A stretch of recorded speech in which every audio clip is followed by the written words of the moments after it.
What's going on YouTube? Technician Troy here, as you can see. Want to give you a little update. I'm doing a line lock on my truck so I can save the back brakes when I'm in the burnout box.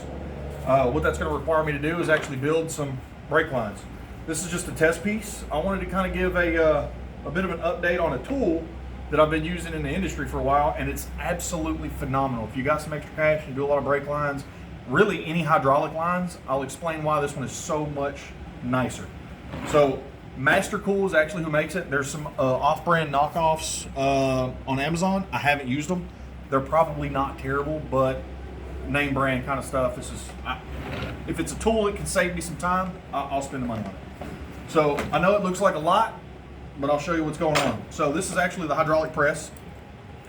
It's got your on and off valve here, and then I'll show you everything else here.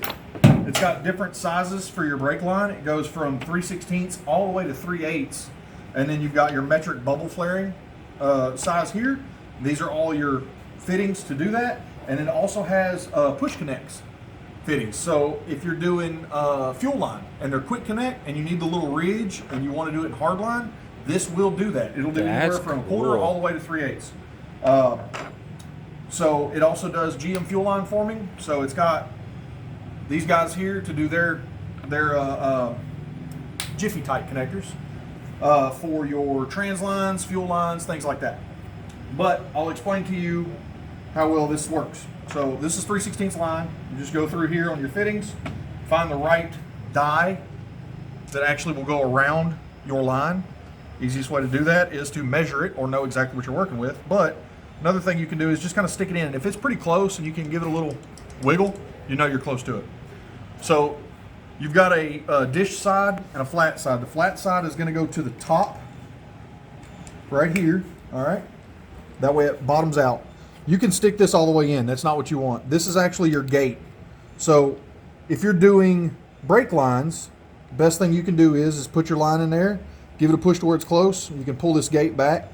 You'll push it close to it to where it's touching the line, and then push it all the way flush to your block. When you do that, you give this crank, tighten it down, and if you look in here, you can actually see that it's protruding past into its own little socket, right? I like it. So this is it does a lot of lines. Like I said, you can do the push style lines. That's why you have the ability to go so far in, because some of them, you know, on your fuel lines that are quick connects, they have a long shank and then the knurl or the bulge. So you can do that. But with these brake lines, all of these are labeled, and you can see right here on this one says 3/16, 45 degree inverted. So you start with this. This will do your initial, like all the other ones where you put the die in and then you crank it down with the C clamp and everything, you tighten it in. It's this easy. You just put this in, twist it until it hits the line. It should go into the line pretty easy in the middle. Okay. Once you're bottomed out, you don't have to do a lot of force on the screw.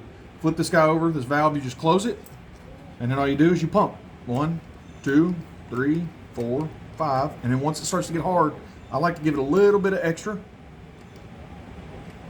And then you just loosen the valve, it pulls back in, unscrew it a bit, pop your die out. All right, so that's your initial bubble flare. Not necessarily a bubble flare because that's mostly metric, but that's your first flare, your first bubble flare. So what you do next is on the old ones, you pull the die out, and it always has a cone, and the cone is what does the secondary inverted flare. So you just pull that guy down, push it up until it bottoms out, tighten your valve, give it a squeeze. It only takes about 3 pumps on this because you're not doing a lot. And then loosen it up, unscrew your piston, pull your cone out,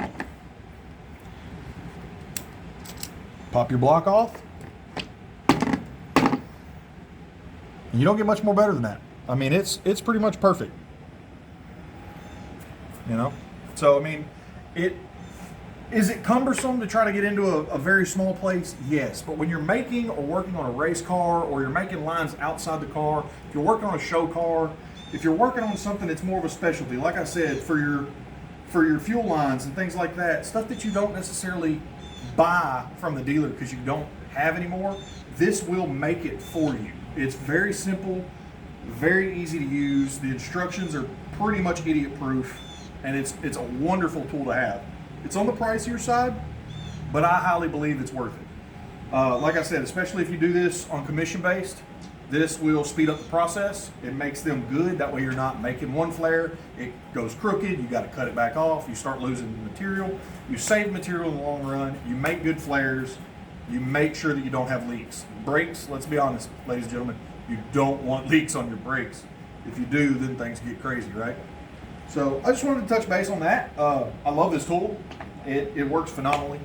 And I like to give, tool reviews whenever I get the chance. So I appreciate y'all coming out, checking it out. Like, share, and subscribe. Help me get to that 500 subscribers mark to get me to No Name Nationals. And I'll see y'all later. Have a good one, YouTube.